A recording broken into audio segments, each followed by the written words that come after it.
আসসালামু আলাইকুম ওয়া রাহমাতুল্লাহ। সুপ্রিয় দর্শক মণ্ডলী, আমি আশা করি মহান রাব্বুল আলামিনের অশেষ রহমত এবং দয়ায় আপনারা ভালো আছেন। সুপ্রিয় দর্শক, আমরা আজকের ভিডিওতে আলোচনা করব মিজানের পাল্লা ভারী করার চমৎকার দুটি আমল। মুমিন মুসলমানের জন্য দুটি আমলের গুরুত্ব অনেক বেশি, যে আমলগুলোর বিনিময়ে মহান আল্লাহ তাআলা মুমিন বান্দার আমল নামায় অগণিত সওয়াব দান করে। সুবহানাল্লাহ।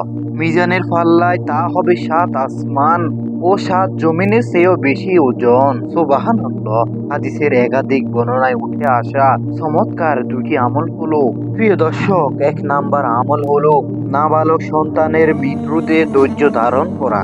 অল্প বয়সে মৃত্যুবরণকারী সব শিশুই তার বাবা মা ও আত্মীয় স্বজনের জন্য হবে জান্নাতের উসিলা।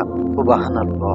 পরকালের আরাম লাভের অনুষঙ্গ এবং সুপারিশকারী, আর দুনিয়াতে হবে সুখ ও সম্পদের অধিকারী। এই কারণে নাবালক সন্তানের মৃত্যুতে এভাবে দোয়া করতে বলেছেন বিশ্ব নবী সাল্লাল্লাহু আলাইহি সাল্লাম। রাসূলুল্লাহ সাল্লাল্লাহু আলাইহি সাল্লাম বলেন, ৫টি জিকিরের জন্য বহু বহু যা তারই পাল্লায় অধিক ভারী হবে, তা হলো লা ইলাহা ইল্লাল্লাহু আল্লাহু আকবার, সুবহানাল্লাহ, আলহামদুলিল্লাহ বলা এবং সৎ সন্তানের মৃত্যুর পরে পিতার সওয়াব কামনা করা। হাদিস মুসনাদে আহমদ, হাদিস নং ১৮,১০১। প্রিয় দর্শক, নেকির পাল্লা ভারী করার এমন দুইটি আমলের মধ্যে ২ নম্বর আমলটি হলো দ্বীনের পথে দাওয়াত দেওয়া, আল্লাহর পথে অন্যকে ডাকা বা আহ্বান করা। যে ব্যক্তি মানুষকে মহান আল্লাহর পথে ডাকে বা আহ্বান করে, সে ব্যক্তির আমল নামা হবে ৭ আসমান ও ৭ জমিনের থেকে ভারী।